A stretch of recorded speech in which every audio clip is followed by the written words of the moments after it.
क्योंकि ये पूरा महाप्लान स्टेप टू स्टेप बनाया गया है, जिससे इन भाई साहब की जो है यानी ड्रैगन की टेंशन बढ़ रही है। रिपोर्ट देखिए।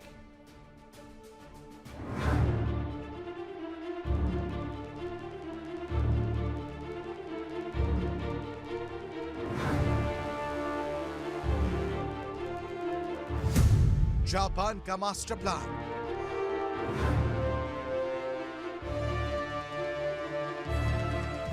चीन परेशान, एशिया में नया पावर गेम।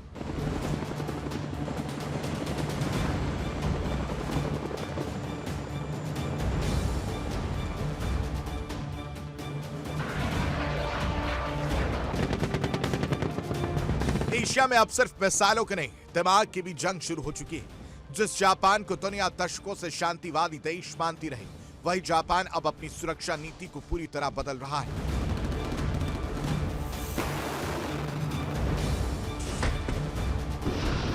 नई खुफिया एजेंसी, नई सैन्य सोच, नई रणनीति और इन 3 फैसलों ने चीन की नींद उड़ा दी।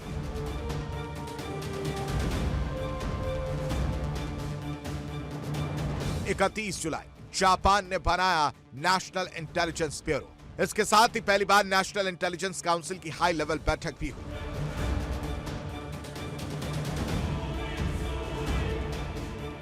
इस एजेंसी का मकसद दुनिया भर से रणनीतिक खुफिया जानकारी जुटाना, साइबर खतरों पर नजर रखना और चीन, उत्तर कोरिया, क्षेत्रीय सुरक्षा चुनौतियों का रियल टाइम आकलन करना है।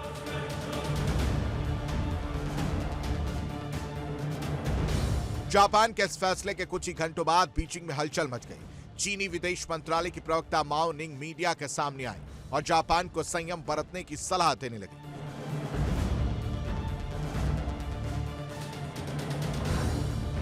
चीन ने कहा, जापान अपनी सेना को मजबूत करने के लिए राष्ट्रीय सुरक्षा का बहाना बना रहा है और इससे एशिया प्रशांत की स्थिरता प्रभावित हो सकती है।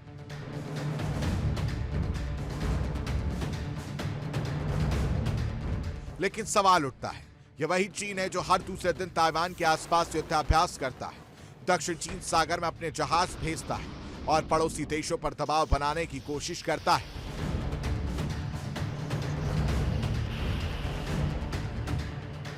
अब जब जापान अपनी सुरक्षा मजबूत कर रहा है, तो बीजिंग को अचानक शांति की याद क्यों आ गई?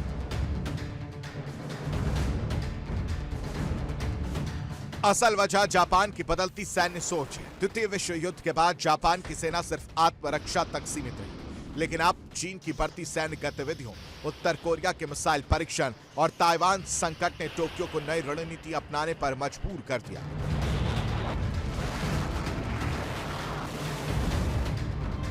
अब जापान सिर्फ हमला झेलने की नहीं, बल्कि जरूरत पड़ने पर जवाब देने की क्षमता भी विकसित कर रहा है।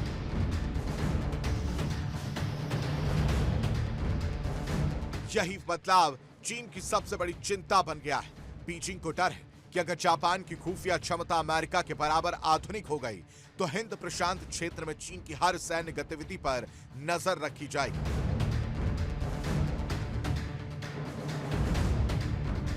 समुद्र से लेकर साइबर स्पेस तक ड्रैगन की हर चाल रिकॉर्ड होगी। चीन ने अपने बयान में इतिहास का भी जिक्र किया। उसने कहा, बीते दौर में जापानी सैन्यवाद ने एशिया को भारी नुकसान पहुंचाया था, इसलिए जापान को इतिहास से सबक लेना चाहिए। लेकिन रणनीतिक विशेषज्ञों का मानना है कि आज का जापान 1940 वाला जापान नहीं, बल्कि आधुनिक सुरक्षा ढांचे वाला लोकतांत्रिक देश है, जो बदलते सुरक्षा माहौल के मुताबिक खुद को तैयार कर रहा है।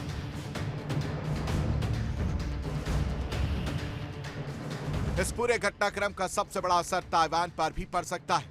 अगर जापान की निगरानी क्षमता मजबूत होती है, तो चीन के लिए ताइवान के खिलाफ किसी भी बड़े सैन्य अभियान को छिपाना बेहद मुश्किल हो जाएगा।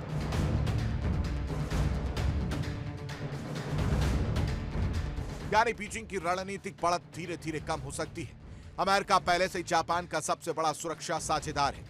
अब अगर जापान का अपना इंटेलिजेंस नेटवर्क भी पूरी ताकत से काम करने लगा, तो हिंद प्रशांत में अमेरिका जापान की साझेदारी और मजबूत होगी। और यही बात शी जिनपिंग सरकार की सबसे बड़ी चिंता बनती जा रही है।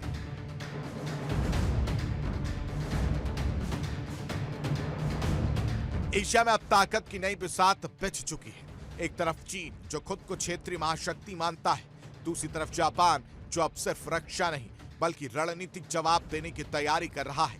अब सबसे बड़ा सवाल यही है, क्या जापान का यह नया सुरक्षा मॉडल हिंद प्रशांत में संतुलन बनाएगा या फिर एशिया को एक नई रणनीतिक प्रतिस्पर्धा की ओर धकेल देगा? Bureau report, India daily 24/7। Asia की सरजमी पर अब सिर्फ अर्थव्यवस्था की नहीं, ताकत की नई बिसात पिच रही है।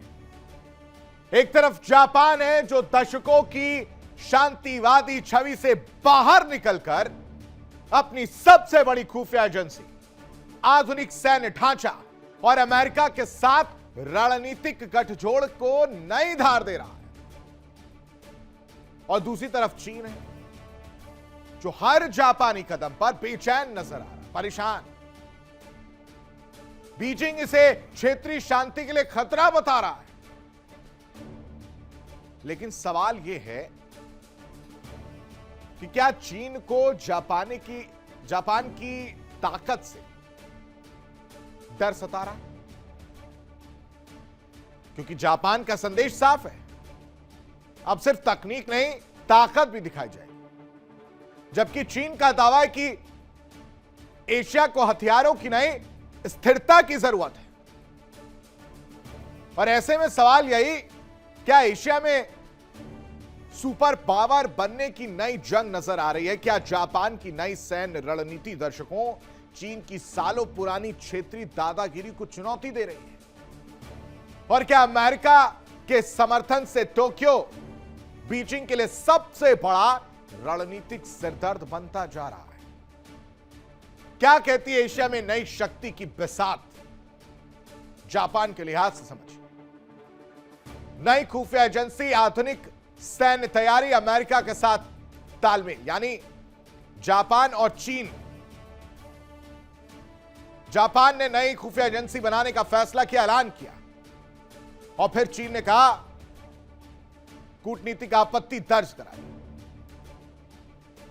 उसके बाद आधुनिक सैन्य तैयारी जापान की तरफ से कह रहे कि हम तो अपनी तैयारी करेंगे, सबने अपनी अपनी तैयारी की है और कब तक अमेरिका का भरोसा रहा जाएगा, इसलिए हम एक स्टेप आगे ले रहे हैं, हम अपनी तैयारी करेंगे। लेकिन चीन कह रहा है कि नहीं, इससे क्षेत्रीय शांति पर फर्क पड़ेगा और इसलिए वो क्षेत्रीय शांति की अपील करता हुआ नजर आ रहा है। जापान इस फैसले के जरिए अमेरिका के साथ तालमेल बैठाने की कोशिश कर रहा है, उसी अमेरिका के साथ जिसके प्रेसिडेंट ने सामने बैठे मजाक उड़ाया था। दूसरी तरफ चीन को टेंशन है, जापानी सैन्य विस्तार पर चिंता जताई। तो क्या ड्रैगन ने ताइवान पर चढ़ाई की उल्टी गिनती शुरू कर दी? क्या चीन ने युद्ध की रिहर्सल को अब खुली चुनौती में बदल दिया है? और क्या एशिया एक ऐसे मोड़ पर खड़ा है दर्शकों जहां एक चिंगारी पूरी दुनिया को संकट में धकेल सके? ताइवान पर कब्जे का सपना देखने वाला चीन अब सिर्फ धमकियां नहीं दे रहा, बल्कि ऐसी तैयारियों के संकेत दे रहा है जिन्होंने दुनिया की धड़कनें बढ़ा दी, हार्टबीट तेज है। दावा है कि चीन ने अपने सैन्य प्रशिक्षण क्षेत्र में ताइवान की प्रमुख सरकारी इमारतों की हूबहू प्रतिकृतियां बनाकर ट्रेनिंग देने का काम शुरू कर दिया। सैनिकों को हमला करने की ट्रेनिंग दी जा रही है। और जब इन रिपोर्टों पर बीजिंग से सवाल पूछा गया तो चीन ने साफ जवाब देने से परहेज कर दिया। अब कोई भला चोर से पूछेगा कि आपने चोरी की है तो क्या बताएगा? लेकिन इतना जरूर कहा कि पीपल्स लिबरेशन आर्मी हर वक्त जंग के लिए तैयार है। आज जंग हुई तो हम तैयार हैं, कल जंग हुई तो हम तैयार हैं, आने वाले समय के लिए भी हम तैयार हैं और जरूरत पड़ने पर तुरंत कार्रवाई करेंगे। यानी इरादों पर पर्दा है लेकिन तैयारी पर नहीं। सवाल यही है, क्या यह सिर्फ ताकत का प्रदर्शन है या ताइवान पर दबाव बढ़ाने की नई रणनीति? क्या शी जिनपिंग दुनिया को संदेश दे रहे हैं कि अगर मौका मिला तो पीएलए पीछे नहीं हटेगी, और अगर ताइवान स्ट्रेट में हालात बिगड़े तो क्या अमेरिका, जापान और पूरे इंडो पैसिफिक की सुरक्षा चुनौती में पड़ जाएगी? आज हम आपको दिखाएंगे चीन के युद्ध संकेत, ताइवान पर बढ़ता दबाव और उस रणनीति का पूरा विश्लेषण जिसने पूरे एशिया की सियासी और सैन्य हलचल तेज कर दी है। क्या ड्रैगन ने ताइवान पर चढ़ाई की उल्टी गिनती शुरू कर दी?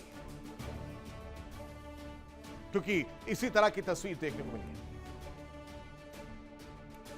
सेम प्रतिक्रिया बनाकर सैनिकों को हमला करने की ट्रेनिंग जो दी जा रही। रिपोर्टर्स जब पूछ रहे हैं कि ऐसा क्यों कर रहे हैं तो आप बच रहे हैं, तो यानी कहानी बदल रही है। अब तैयारी क्या है वो ग्राफिक्स के जरिए आपको समझाने की कोशिश करते हैं।